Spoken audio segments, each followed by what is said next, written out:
KPSC ಹಗರಣ CBI ತನಿಖೆಗೆ ವಹಿಸುವಂತೆ ಆಗ್ರಹಗಳು ಕೇಳಿ ಬರ್ತಾನೆ ಇದೆ. ಇಂದಿನಿಂದ ಫ್ರೀಡಂ ಪಾರ್ಕ್ನಲ್ಲಿ ಎಬಿವಿಪಿ ಅನಿರ್ದಿಷ್ಟಾವಧಿ ಧರಣಿಗೆ ಮುಂದಾಗ್ತಾ ಇದೆ.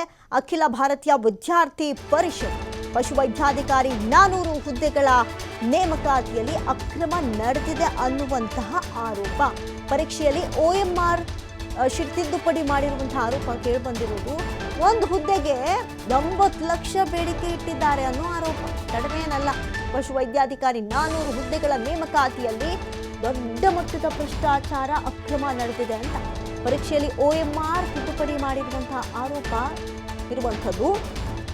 ಒಂದು ಹುದ್ದೆಗೆ ಏನಿಲ್ಲ ಅಂದ್ರೆ 80 ಲಕ್ಷ ಬೇಡಿಕೆ ಇಟ್ಟಿದ್ದಾರೆ ಅನ್ನುವಂಥದ್ದು ಆರೋಪ. ಈ ಹಿಂದೆ KPSC ಕಚೇರಿಗೂ ಕೂಡ ಎಬಿವಿಪಿ ಮುತ್ತಿಗೆ ಹಾಕೋದಕ್ಕೆ ಯತ್ನಿಸಿತ್ತು. ಆ ಪ್ರತಿಭಟನೆ ವೇಳೆ, ಆ ಬೃಹತ್ ಪ್ರತಿಭಟನೆ ವೇಳೆ ಕಾರ್ಯಕರ್ತರನ್ನ ಪೊಲೀಸರು ಬಂಧಿಸಿದ್ರು.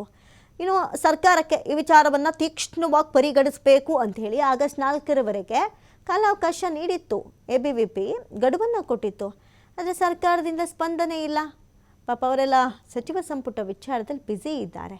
ಹಂಗಾಗಿ ಸರ್ಕಾರದಿಂದ ಸ್ಪಂದನೆ ಸಿಕ್ಕಿಲ್ಲ. ಈ ಹಿನ್ನೆಲೆ ಮತ್ತೆ ಧರಣಿ ಆರಂಭ ಆಗತ್ತೆ. ಯಾಕಂತ ಹೇಳಿದ್ರೆ ಎಬಿವಿಪಿ ಕಾರ್ಯಕರ್ತರ ಬಂಧನ ಆಗಿತ್ತು. ಸಿಬಿಐ ತನಿಖೆಗೆ ಆಗ್ರಹಿಸಿ ಸರ್ಕಾರಕ್ಕೆ ಆಗಸ್ಟ್ 4ರವರೆಗೆ ನಿನ್ನೆವರೆಗೆ ಗಡುವನ್ನು ಕೂಡ ಎಬಿವಿಪಿ ಕೊಟ್ಟಿತ್ತು. ಕೊಟ್ಟಾದ್ಮೇಲೆ ಆದರೂ ಸೀರಿಯಸ್ ಆಗಿ ತಗೊಬೇಕಿತ್ತಲ್ಲ. ಆದರೆ ಸರ್ಕಾರದಿಂದ ಮಾತ್ರ ಈ ವಿಚಾರಕ್ಕೆ ಯಾವುದೇ ರೀತಿಯಾದಂಥ ರೆಸ್ಪಾನ್ಸ್ ಬಂದಿಲ್ಲ. ಈ ಹಿನ್ನೆಲೆ ಇವತ್ತಿನಿಂದ ಅನಿರ್ದಿಷ್ಟಾವಧಿ ಧರಣಿಯನ್ನು ಕೈಗೊಳ್ತಾ ಇದೆ ಎಬಿವಿಪಿ. ಬೆಳಗ್ಗೆ 11:30ಕ್ಕೆ ಫ್ರೀಡಂ ಪಾರ್ಕ್ನಲ್ಲಿ ಧರಣಿ ಆರಂಭ ಆಗುತ್ತೆ ಅನ್ನುವಂಥ ವಿಚಾರಗಳು ಕೂಡ ಇತ್ತು. ಹಾಗಾಗಿ ಸದ್ಯಕ್ಕೆ ಏನೆಲ್ಲ ಆಗುತ್ತೆ, ಸರ್ಕಾರ ಇದ್ರ ಬಗ್ಗೆ ಯಾವಾಗ ಸೀರಿಯಸ್ ಆಗಿ ತಗೊಳುತ್ತೆ. ಈಗ ಒಂದು ವಿಚಾರದಲ್ಲಿ ನೋಡಾಯಿತು, ನೀಟ್ ವಿಚಾರದಲ್ಲಿ ಏನೆಲ್ಲ ಆಯಿತು ಅಂತ ಸರ್ಕಾರ ಎಚ್ಚೆತ್ತುಕೊಳ್ಳುವ ಅವಶ್ಯಕತೆ ಇದೆ.